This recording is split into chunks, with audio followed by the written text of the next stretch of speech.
Welcome to another special presentation of SCAD Beauty and Business presented by Guest and Gusto. I'm Regina Perez-Corona, and I'm happy to welcome you to our fourth panel of the day, Men in Beauty, Transcending the Gender Binary. Joining us in this discussion, Senior Vice President and General Manager of International and Global Strategy at Tom Ford Beauty, Dexter King. SCAD grad and Digital Manager of Global Marketing at Ralph Lauren Fragrance, Greg Tackett. Digital content creator and CEO of Artist Couture, Angel Merino, and founder and CEO of Choice Skincare for Men, Troy Alexander. Often cloaked in societal stereotypes and gender norms, the men's beauty industry is primed for progress. Our panel is going to host a candid conversation on what it means to live beauty as men, as creators, as marketers, and as consumers. It looks like we're ready to begin. Moderating our conversation is Stephen White, Professor of Fashion Marketing and Management at SCAD. Professor White, take it away. Thank you, Regina. Always a pleasure to see you. And welcome, panelists. Welcome to the SCAD family. We're so excited to have you here. I'm going to start off with a big question, and I'd like to ask each of you individually, why do you enjoy working in the beauty space? Angel, why don't we start with you? Yeah, wow, why do I enjoy working in the beauty space? I feel like for me, growing up as a gay Hispanic male, I grew up with a single mom in a household full of women, and I didn't really feel like I had, especially back then, I'm 31 years old now, so growing up was a very different time than kind of how open things are now, and I felt like I didn't really have people around me to really talk to about the way that I was feeling, and I've always been around beauty, and I saw how transformative it was when it came to my mom and my aunts and my cousins, and just kind of how they went from, you know, being like super into beauty and how it just gave them this sense of confidence. So I've always subconsciously been around it, and it did that for me as well. I was able to kind of find something that I was able to use to express myself, and something that really made me feel better and gave me that confidence. So I am obsessed with the beauty space because I find that it's not only transformative physically, but it's also transformative in the way that we feel inside. And I've always said, you know, when you look good, you feel good. And to me, it's so much more than just beauty products and having a brand and all of the above. It's definitely about the way that people feel and really giving them that sense of confidence. And just to be able to do that is so rewarding and so incredible to me. And that's why I love this space so much. I love it. I couldn't agree more. It's a multifaceted industry, and we are multifaceted humans. So it's a beautiful honor to have you here. Dexter, how about you? Why do you enjoy working in the beauty space? You know, for me, beauty is what I would consider one of the most whole-brained industries that you could work in. It is like the perfect blend of art and science, the perfect blend of consumer insights and hardcore numeric analytics.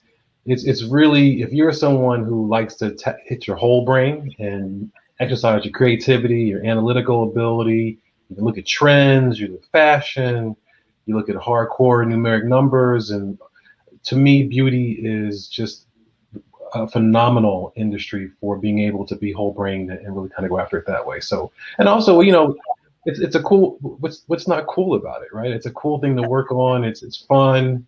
You don't have to take yourself too seriously, but it is something that touches people's lives every day. So you do have a responsibility and a connection to people that is very intimate in terms of these products. But people put them on themselves, their actual skin.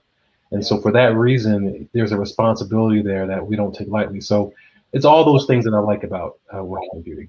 Yeah, I tell all of my students in my packaging design class that when you research in the beauty space, it's really personal, human-centered research. It is numbers, but it's also very emotional. It's fascinating.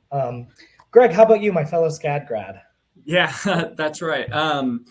I completely agree with Dexter. For me, it's a lot of the combination of being creative and taking that creativity and how you apply it to business and seeing how the two are really, really married to one another. And to be honest, I kind of fell into the beauty space. I didn't find L'Oreal. L'Oreal found me while I was still at SCAD.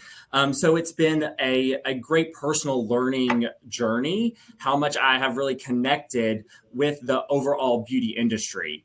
And I think it's, really important to remember that, beauty is a big category.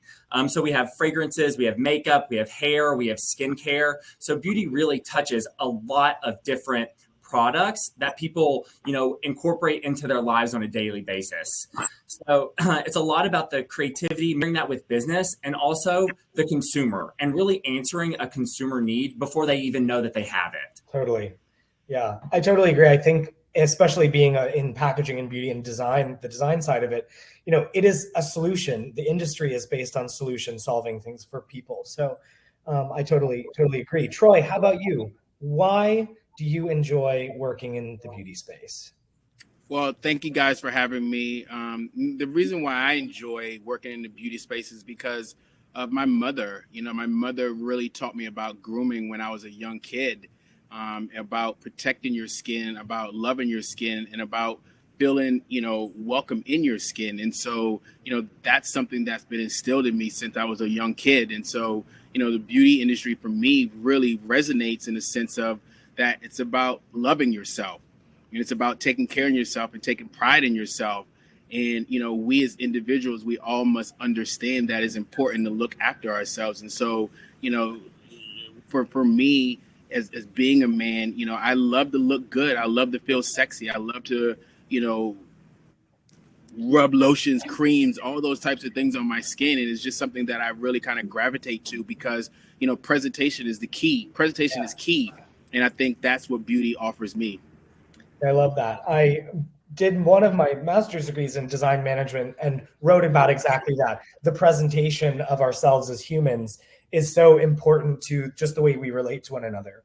And so it's absolutely fascinating, particularly in the beauty space. So let's kind of get down to this big concept, what we're really here to talk about today, which is the concept of masculinity.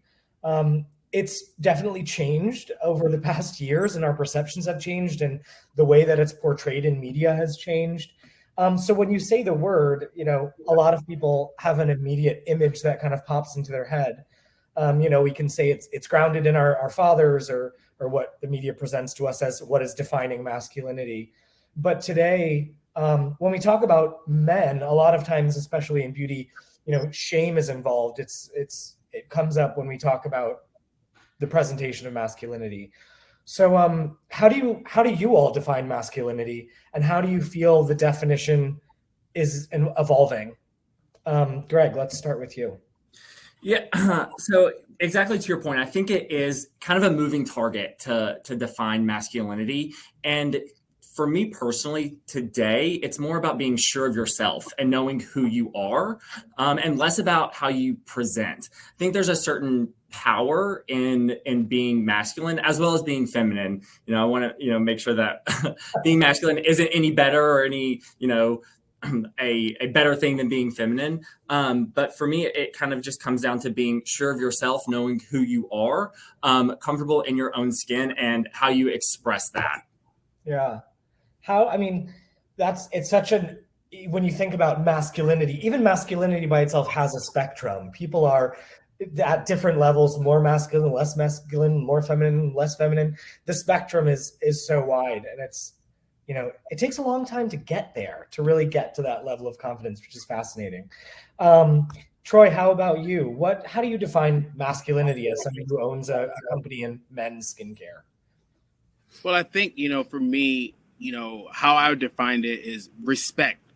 And I think, this whole masculinity, we've lost the respect for mankind. I think a lot of fathers, in my opinion, aren't teaching their children how to respect women or how to respect men. And I think there's a massive disconnect. And so I think, it's rooted in, we have to go back, and parents need to start parenting and teaching their young boys who will eventually turn into young men and so forth and so on, how to have respect for their, for the next man or the next woman. And I think that's why we've lost this whole masculinity thing, because there's no respect. Interesting. It starts at the roots, doesn't it? Yeah, we can't forget it. We can't forget that. Absolutely, 100%. Angel, how about you? How do you define masculinity? How is it evolving to you? I mean, to be completely honest, I feel like when I think of the word masculinity, it's kind of before, I would say like 10 years ago, it was definitely like more of an image that kind of popped into my brain as far as like what masculinity looked like.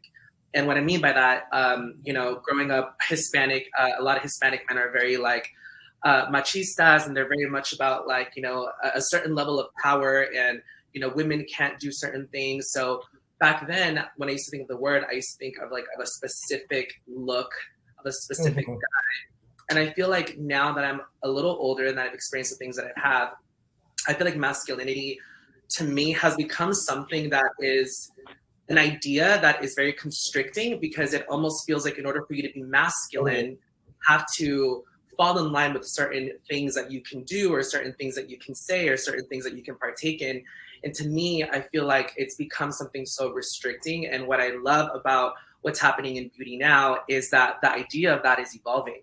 And I love the fact that I have heterosexual friends that will literally come to me and ask about like a concealer, or how do I cover this? And it's like, I feel like men are becoming a lot more open. And I feel like just because you're into certain things that might be deemed as more feminine doesn't make you less masculine. And for me personally, I love having that balance of my feminine side and really channeling that, but also channeling my masculine energy when I want to. And to me, what that means is just kind of a sense of just like a feeling and an emotion, and more of a vibe more than anything. So I love how it is evolving, but I definitely think we have a very long way to go for sure. Yeah, I agree. And it's amazing to sit with some of these students who are, you know, 15 years younger than me. They're in their early 20s, and to hear their perspective and their definitions. I teach my students what we call the dominant paradigm, right? So what everybody thinks about the idea of masculinity, and their perspectives are even different than mine. But I agree, we have a long road ahead of us, and this conversation is just a piece of that, which is exciting to watch anyway. Dexter, how about you? Define masculinity for us in your own words.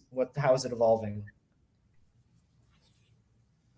Oh, tech issue. When Dexter comes back, we'll let him answer. But I have some specific questions for each of you as well. You all are in different spaces within the larger industry. Oh, sorry, I'm here. Sorry about that. Oh, you're here. Okay, good, great. Okay. Go ahead, right. Please define masculinity for us, and tell us how you feel it's evolving. Okay, so there's something you said, Stephen. There's something Greg was talking about, which, and I want to give an example. This example is going to date me, but I think it's relevant. So there was this movie, Smokey and the Bandit, right? And he was talking, the guy was from the South, and he was talking about all these different things in the South. So he's asking his love interest, you know, do you know this country singer? Do you know this person? And she was like, no, I don't know those people. And then she was from New York and New Jersey, and she's asking him, do you know this Broadway singer? Do you know these people from Broadway? And he's like, no, I don't know these people. And he said something. He said, you know, when you say something, it all depends on where you're standing as to whether you sound stupid or not. And that's masculinity. To me, masculinity is it all depends on where you're standing as to whether what you're talking about is considered masculine or not. Masculinity is very different in Korea versus the United States. It's very different in the UK versus Latin America. It's very different in Russia versus the Middle East. And it's very different today versus yesterday versus tomorrow. And so some of it has evolved. Yes, I agree. But if you look back at the 70s, I look at some of these documentaries from, like, I watched the Bee Gees, and I watched a documentary recently on Rick James. And I'm looking at the 70s, and I'm like, men were wearing that in the set. Like, it was not what we would say was masculine today, right? So there's some evolution, there's some back and forth, there's some ebb and flow. But my personal definition is you live by a code. And that code is whatever set of rules that you live by that govern how you behave, govern how you treat people. I think what Troy talked about with respect, some of it is that integrity. So there's a way that you choose to live your life and a certain tenets that you live by that define whether you're masculine or not. So I think some of the traditional machismo things are changing, thankfully. I think and thankfully, because I remember when I was younger, I'm dating myself again, when you wore a shirt to work, it was, you weren't masculine if you didn't wear a white shirt. And then you were kind of being a rebel if you wore a blue shirt. And then if you wore a pink shirt, that was like, you were really off the reservation being super creative, right? But now you can wear anything. Yeah. You can wear anything, any color, any style. You skinny jeans. This when I was younger, it was you weren't masculine if you weren't wearing big baggy jeans. Now everybody's wearing skinny jeans. So there's a lot of markers of masculinity that change over time and things. So I agree. Yes, there are some hard, rigid codes, and there are some things. There's some reasons why men die early. However, I think some of these things are changing and evolving. So that's how what I would say. Yeah. Absolutely. And it's so fascinating coming, just looking ahead at some of the other questions I have for you, the global cultural effects of definitions of masculinity and how you even market or design towards those is just a mind-blowing place. And we're going to get there shortly. So as we talk about men in beauty, it's a really massive category, like you all know. And Greg, you mentioned earlier. So all men are not the same. How do you even approach that? Whether you're in color cosmetics or you're in hair care or you're in tooling, whatever it is. What are some perspectives in the male beauty industry that you think need recognition? Well, I think what Angel mentioned this specifically when he was saying his heterosexual friends will ask him about concealers or like certain products. I don't think it has to be as extreme as like a masculine male guy doing a full beat face of makeup or not touching any beauty products whatsoever. Right. Just like masculinity is a spectrum and people are fluid. There are guys who are, all right, maybe they're not fully interested in the entire face color cosmetics, but they may want to do their nails. We're seeing this a lot in like Machine Gun Kelly, partnering kind of with Etsy, doing like the entire like skater collection. It's a form of self-expression, whether that be a wig and full colored hair or something as simple as like a skincare routine. Totally. So just like masculinity is fluid and there's like a spectrum of that, there's also a spectrum of men's interest in different beauty categories. Totally. Troy, what do you think? What are some perspectives that need recognition in the beauty industry for men? Well, I remember, when I was consulting back in the day, and I think there's a segment of the market that everyone seems to forget. And I've had many conversations with a lot of beauty founders from around the world. And I think the beauty industry has solely forgot the straight guy. That's an untapped market in the beauty industry that no one has been able to really tackle. Yeah. And I think as my mentor tells me all the time, and what I've learned by observing the beauty industry is all about conformity. They want to conform to everything. They want to be everything for everybody. And when you think about the beauty industry, you can't be everything to everybody. And it's okay if you like X. It's okay if you like Y. It's okay. That's why we live in a free world, free society. We're not, degrading anyone, but I think the beauty industry needs to change its messaging in so many ways. Yeah. Right. If you think about the industry, they sell hope to women. Right. The industry sells hope to women every single day. They're selling hope to women right now. But when you look at men, they want to lump us all in one category. Yeah. And we're all not the same. Mm-hmm. All of us on this panel, we're not the same men. Yes, we may have some of the same, private parts, but we're not the same men. And I think that's what the beauty industry does. They want to lump us all in one category, and they're forgetting that we're all different. Yeah, totally. Something really kind of profound happened in a class the other day. Somebody introduced me to Crete, which is Lil Yachty's new nail polish brand. And they actually changed the tooling because they found out that men don't really know how to use the tooling of nail polish. And so it's like a little push button. And I found it fascinating because the guy who introduced it to me, heterosexual student of mine, just said, I love this and I'm going to use it because they made it for me. And it was designed for me, the tooling side. And I found that really kind of fascinating and eye-opening. A small change like that acting as a gateway, which lets people have flexibility in how they approach men's beauty, whatever their association is. Angel, how about you? What are perspectives in the male beauty industry that need some recognition? I mean, I would have to definitely agree with everyone and what they've said so far. I feel like the heterosexual male community is definitely something that is very untapped. I'm starting to see a lot more efforts, and it's so interesting to me because I was looking at something the other day on Instagram, and I believe it was this brand named Hims, which I know A-Rod is like the face of or endorses it, and it was this concealer. It was like a little concealer stick. And I just thought it was so interesting how you can pretty much take the same thing and package it differently and present it differently and brand it in a different way, and make it more appealing to a heterosexual guy. So I think that it's really interesting. I definitely think that it's a great approach because I feel like it makes it more digestible for the heterosexual guy and the masculinity piece of it, and maybe things feeling a little bit more discreet if someone sees it and things like that. So I like the approach because I think that it's a great way to kind of get someone that's not used to that kind of a little bit more getting their feet wet, if you will. Totally. But it's so interesting, and I really like that. I thought it was great, and I think that there definitely needs to be more of that to open up that gateway and have that level of things just being a little bit more digestible to be able to kind of have that like buy-in. And I think eventually it'll kind of just lead to more products and more things.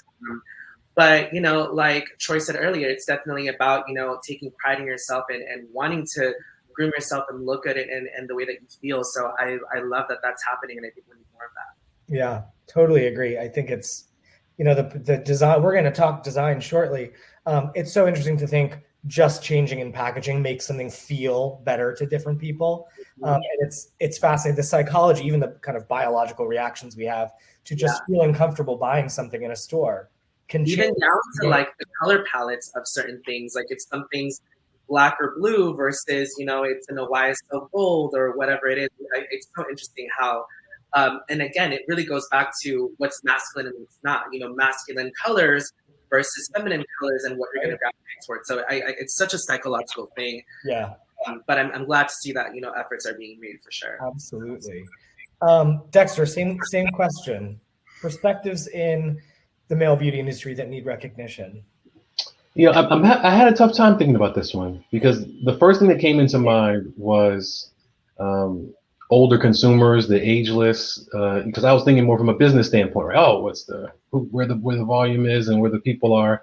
But I'm gonna flip your question a little bit. I think because I hear something that Troy was talking about, and I hear what Angel's talking about, and I think there's something in this era of all this freedom, and this era of internet and social and access to everything.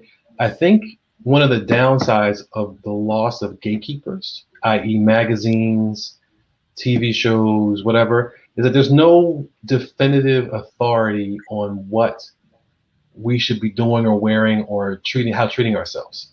So now it's kind of a free-for-all. There's like, how do you really, if you're a guy, put it this way, and you're trying to learn about beauty or learn about concealer or learn about skincare, who would you trust? Who would you go to? Your dad, your uncle, maybe if you know Troy, you maybe look him up, you look him on YouTube or internet. You see what I'm saying? So connections. Yeah. So when I was younger, yes, there were some problems with it, and there were some gatekeeping issues that were bad about it. But there was a place to go if you wanted to figure this out, or if you wanted someone to tell you, hey, you're a guy, you should probably do this 3-step process and blah blah blah. So I think the perspective that needs recognition is that this lack of gatekeeper has kind of thrown men to the wolves, if you will, in terms of how do you even learn about this stuff? How do you even figure this out? And at the same time, I see it with my son, he's very young, something's still pervading that teaches men that it's very constricting. Like we taught him you can wear any color you want, you can play with any toy you want, but somehow he still came home and said, no, Daddy, that's a girl color, or no, Daddy, that's a boy color. I'm like, where did you get this? I didn't tell you this.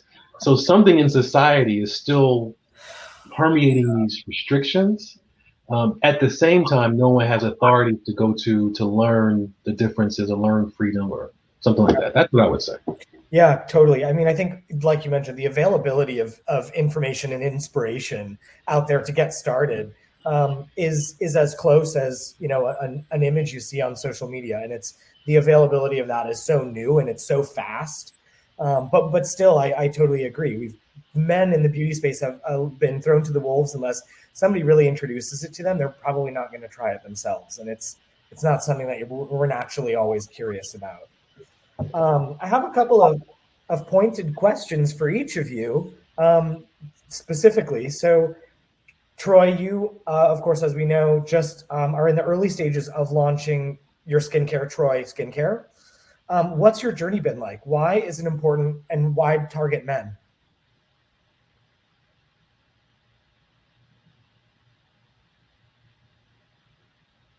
Are you frozen? I think he's frozen. Yeah, I think he's not moving, unfortunately. Troy, we'll come back to you. I've got questions for everybody. So Angel, let's get over to you really quick. So you recently started Artist Couture after growing your own personal influencer brand. So talk to us about being a male beauty influencer. Speaking of, the availability of information and inspiration, what's that been like for you?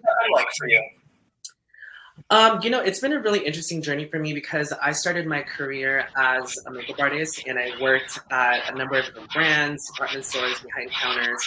And I was really able to learn a lot as far as, having that day-to-day interaction with everyday people, likes and ages, and races, and all kinds of different concerns. So I was really able to learn and digest a lot of information and really use it to my advantage. Once social media came around and Instagram happened, I was able to have a place where I was really able to showcase my work and my artistry and just who I was as a person as well. I wore makeup to my job and to the counters that I was working at. I still do. And I was really able to kind of put myself out there. And what was really, really awesome for me, and that I take a lot of pride in now, is really feeling like I was a huge part of the visibility piece of it early on, because I feel like, again, we're talking about, years ago. This is, early 2012 going into 2013. Again, with myself growing up, there wasn't a lot of places that I could turn to see other people that looked like me or that have similar interests like me. And what I feel that social media really gave us was the ability to find people that we identify with, to find people that we can connect with, that we can look to, that we might not necessarily have within our own homes or within our own communities or within our own friend groups. So I was really able to develop a really loyal group of people that just really looked to me as the expert, and that looked to me as, the person that was kind of giving advice and tips and tricks on trends and beauty and technique and stuff like that.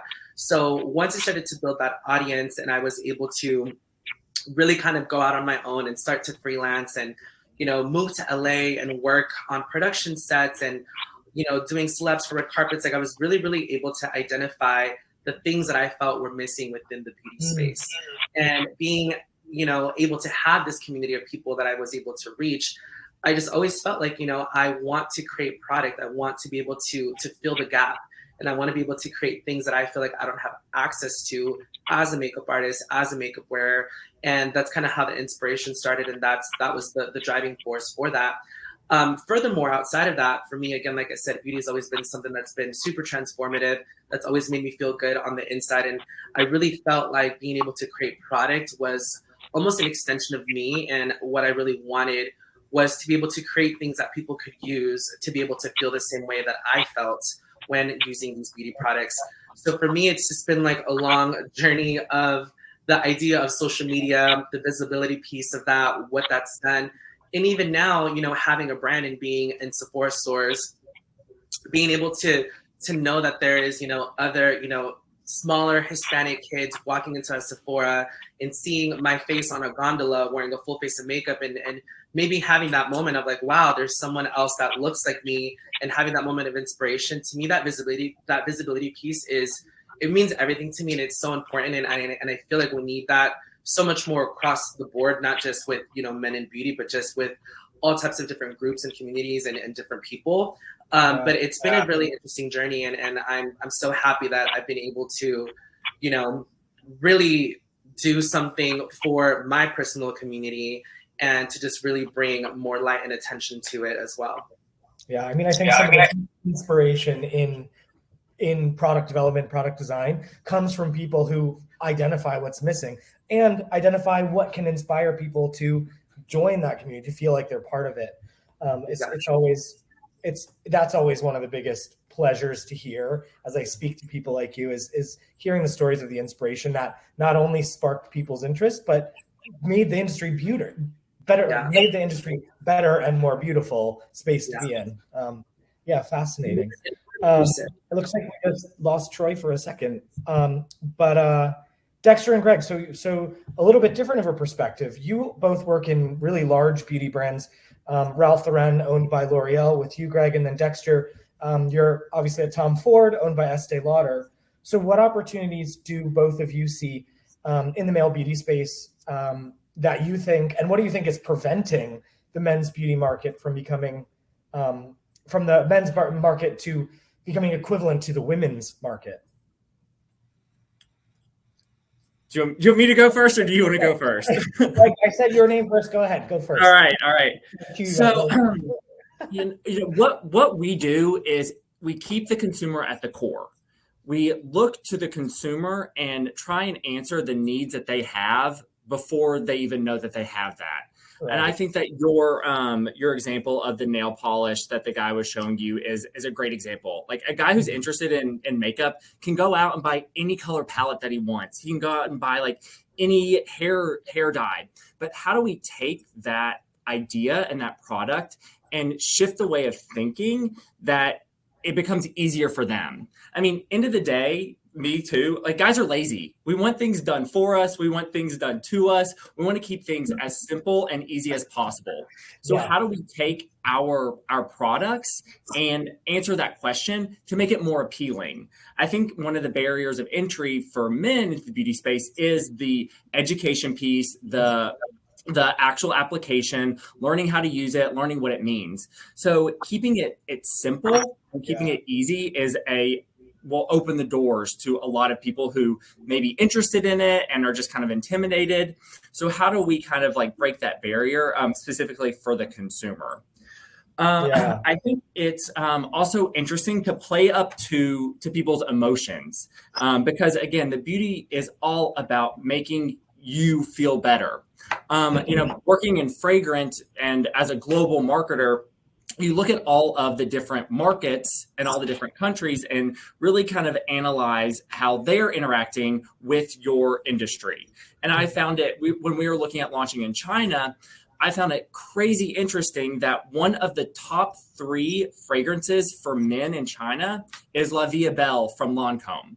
Because in China, the way that they apply fragrances is based on their events. So it's not necessarily just that they like the smell or that they like the brand. It's all about the moment in time that they are spending, and that's how they apply their fragrance.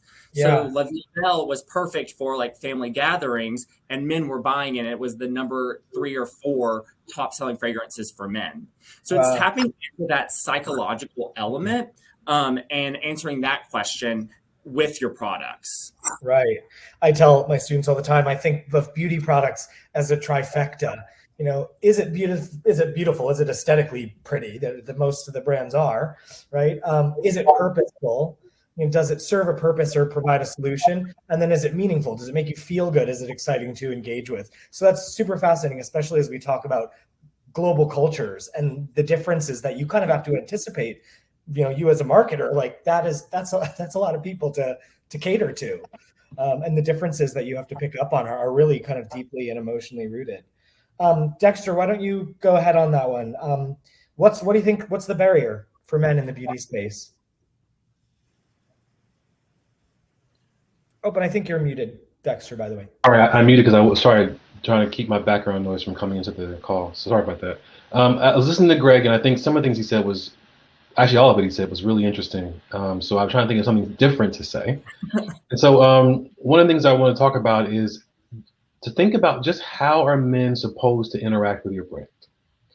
And the reason why I say this is because as over the past 5 or 6 years, I've been working in a beauty space where the brand has evolved from being majority demonstrated, i.e. department store, somebody behind the counter, they can explain it to you, they walk you through everything, talk to the fragrances. And your comment, Stephen, about packaging, that's what we changed our packaging, because over the years, everything is going to more non-demonstrated channels.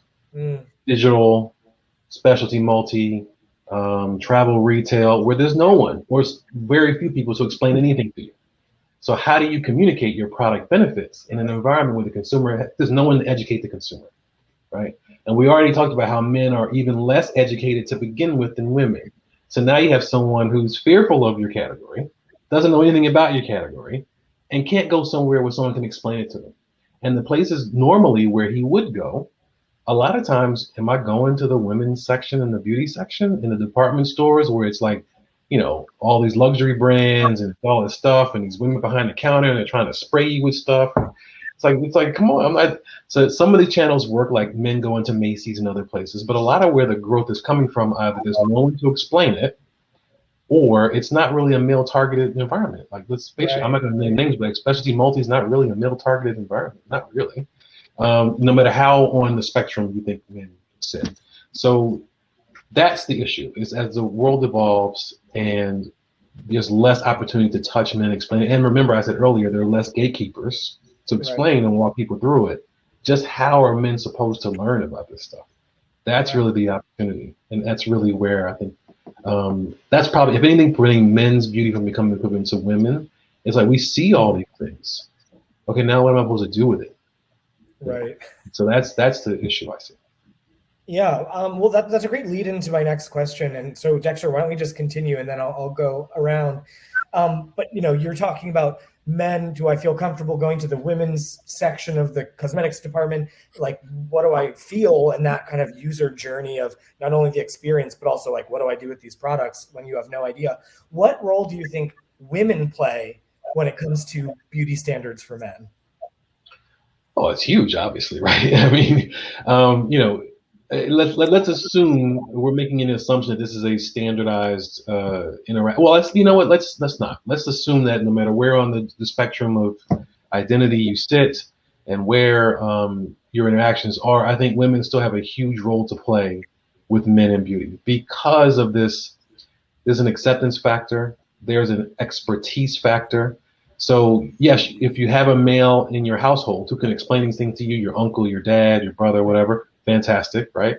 But a lot of times it's women who are seen as the experts, and rightfully so. They have a ton of the products, they interact with the categories, they know them really well. So sometimes men wind up using what their wives bring home, or what their girlfriends, or what their best friends, or their colleagues, or whatever. So I think women have a role to play in helping men, one, learn, helping men become more educated about the products, and two, letting them know it's okay. Does that make sense?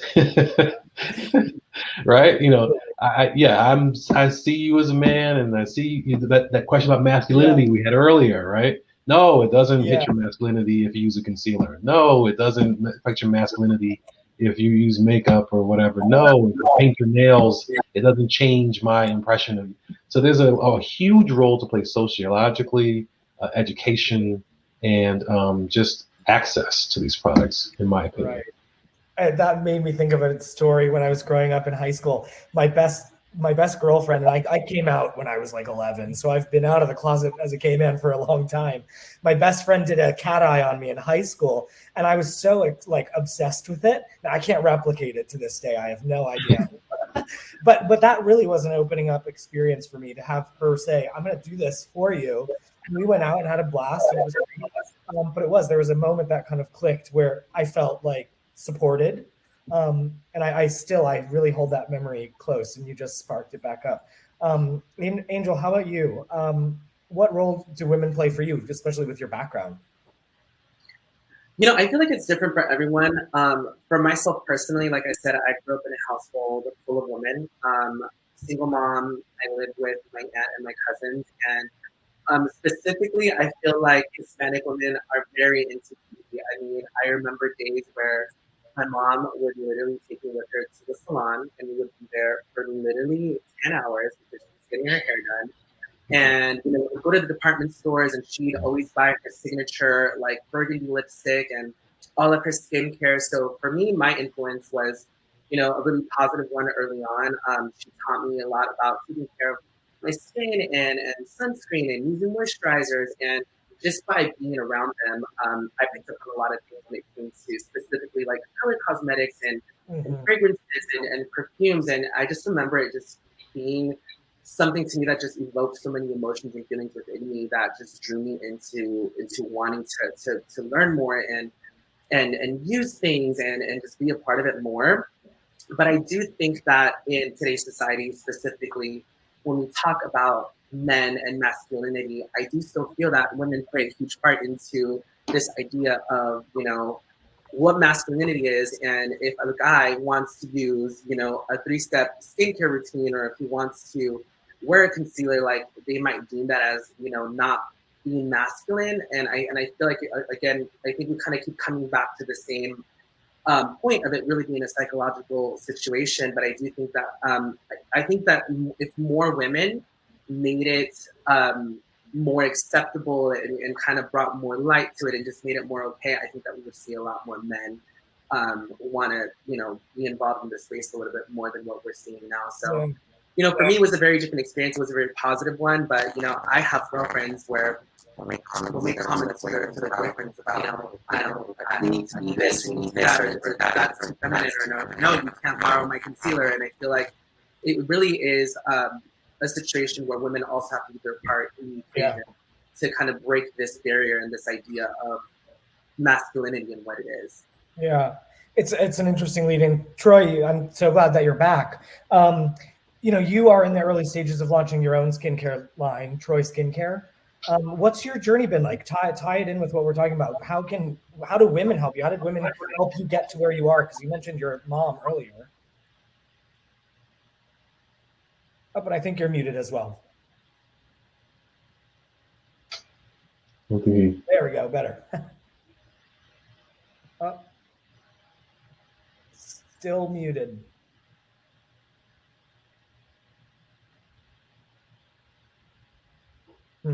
Tech issues.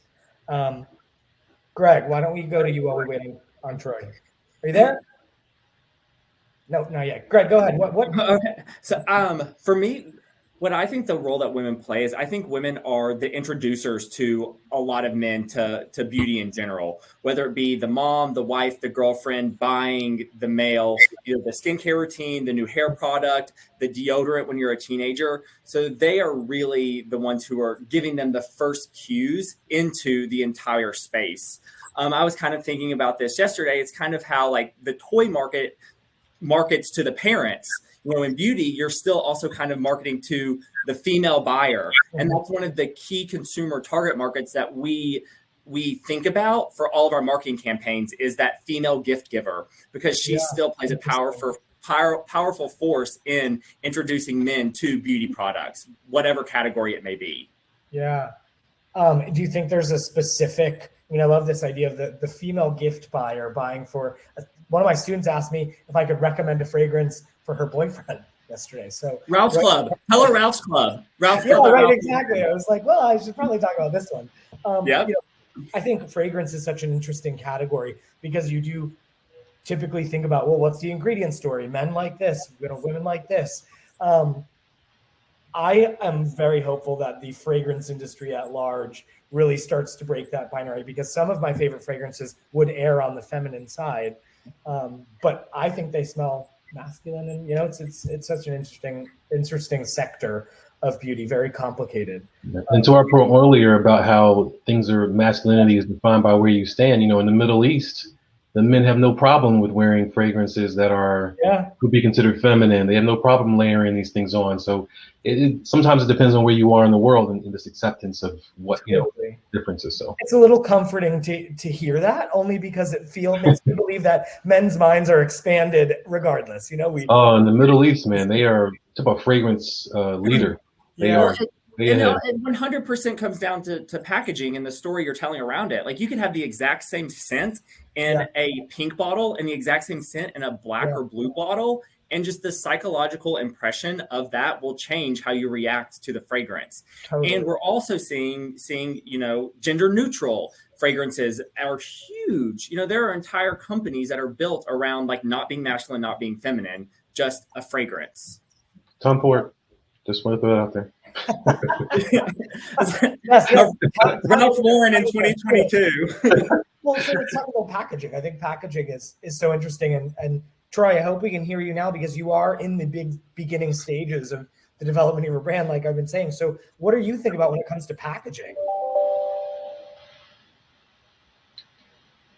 Not yet. No. So unfortunate. We can't hear him. I I want to know. hear him. Yeah. No, I want to talk so bad. But to, such a great perspective with a young brand just starting. But for each of you, what matters in packaging to you? Like I said earlier, I kind of have my trifecta: must be beautiful, must be purposeful, and have a meaningfulness. Must be kind of emotional and draw people in through tugging at their heartstrings. But what can packaging do? What's the sneak peek there? I feel like for myself personally, because of the way that I positioned my brand, we are like a color cosmetics brand. We do a lot of things geared towards like artistry and professional use. For me, it's all about things that are functional. I remember myself when I was heavily working as a freelance artist and having to pack my kit the night before to go on set the next day. It was really annoying having things that were really bulky or really huge or that just kind of were really weird shapes and things like that. So for me, when we go through packaging now, I'm all about things that are functional, things that you can take with you on the go, things that are sleek, things that feel, still very nice and luxe and have a nice weight to them, things that look beautiful. I'm all about things that are Instagrammable. You know what I mean? What's going to look pretty on a vanity? What's going to look pretty on a flat lay and make someone want to take a product shot and post it to Instagram and tag us? So these are all things that we think about when it comes to packaging. And I think functionality is really, really key as well, in a way where things serve their purpose, but they're not getting like super messy. As we know, beauty products, makeup packs, like it can literally be like disasters, especially and stuff like that. So definitely all about things that are durable, things that look good, and things that are just like, sleek and go through the team space. Is definitely my goal when it comes to packaging. Yeah, absolutely. It's and thinking about purpose is what really drives innovation. And we only have a few minutes left to chat. So, to Greg and Dexter, what's driving innovation in this space as well when it comes to is in packaging, in tooling, in functionality for men that you think might make beauty more appealing as a category? Well, since I made him go first last time, I'll go first this time. So some of this is related to the thing I mentioned earlier, which is where people are shopping, right? So I'll give you an example. So our brand, our high-end luxury fragrances they're gender neutral, but they used to be all in brown bottles with gold labels and certain black lettering, and that was it. And so there was no way to tell what the fragrance was just by looking unless it said specifically what it was. So you had to go someplace and have someone explain it to you. But now that you can't, you see a huge change in how we do our packaging. Now there's a lot of use of color. The names tie in and make it a lot more obvious what's in the bottle. They may be a playful way to tie it in. And even the fragrance itself, talk about innovation, is tied more to something where the consumer understands kind of what they're getting, but it's luxed up and made beautified and made incredible and made complex with Tom Ford's magic. So what's driving people now is how do I utilize packaging to communicate what's in the bottle and fragrance especially, so that the consumer pretty much understands what they're getting when they buy it. And that's really a big difference now because like I said, there's no one to explain it. Now in makeup, it's a little different. The cues that we use for men still typically tend to be very masculine, traditional masculine cues. Your gunmetals, your grays, your blacks, what I'm saying, brown, dark brown, you know where I'm going. Yeah. They tend to be that because, I think fragrance is different, but in the beauty thing, do I want it sitting on my counter? Am I buying? It's very personal. What does it say about me? It's a very different type of interaction. So the male beauty in terms of makeup and skincare probably needs some more infusion of creativity. Yeah. But in fragrance, I think we're seeing that in a big way. Yeah. Greg, why don't you go ahead and respond? What are you seeing at Ralph Lauren with fragrances across the board? Totally. I think when I think of innovation and packaging, we are looking more and more how we can tie to digital and how we can extend that digital experience into our packaging. Totally. So with our latest launches, we have incorporated QR codes into the inner pack of all of our packaging. So that adds an additional element of storytelling that you're able to achieve with your product. Yeah. So always thinking, then to Angel's point, like making sure it's beautiful and people want to post about it and talk about it online is super, super important. Just in terms of packaging in general, I think it's really good and interesting to look at some of our more gender neutral brands, such as CeraVe and Kiehl's, which don't have those super gendered cues in terms of colors and shape. They really are for everybody. And there's a lot of information like on those packaging because, to Dexter's point, there's not someone there explaining to them. So you also have to think about where your consumer shopping, how they're learning, how they're educating themselves about these products. Right. Yeah. Aesop is another great brand that does that really well. And The Ordinary is one to watch. I think that they are doing some really, really interesting, really great things too. Totally. My students out there, I hope you're listening. Well, we got to close out pretty quickly so we can take some questions from the audience. But what's next for each of you? Angel, go ahead. I mean, I'm still, working on the brand, still, growing our SKUs, definitely looking into expanding our distribution. But for me, I like to think of my brand and as our launches as things that I'm passionate about. I try to be mindful of like trends and the things that are trending and stuff like that. But if it doesn't feel right to me and if it doesn't feel personal to me, it just kind of doesn't make sense for me to do it. And I think for me, with my audience and my brand, they can tell when something is, really genuine and coming from a personal place versus when I'm just doing something because it's trendy or it's kind of what's happening in the beauty space. Right. I definitely am excited to just see so much more inclusion in the beauty space. It's really, really refreshing to be able to walk into a Sephora and, not seeing our traditional campaigns that are just women all the time or women that look a certain way or shape or size. And I think it's really, really refreshing. And I'm just really excited to see the evolution of the beauty space. I think it should be a place where everyone can find something to identify with and being able to see themselves within another brand. I think it's so huge and so important. And I'm just excited to just see, where it's going to take us. I feel like it literally is changing every single day.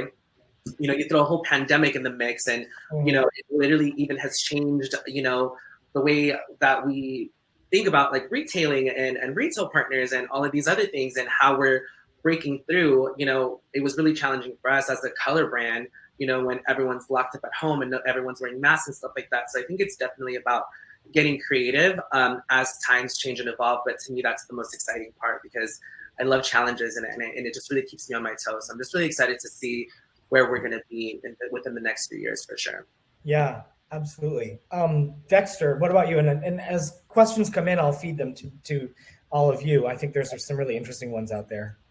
Well, I answer it two ways. One, personally, for me, it's I work on a great brand. I work in a great company, so I'm happy to lead and push and drive the business.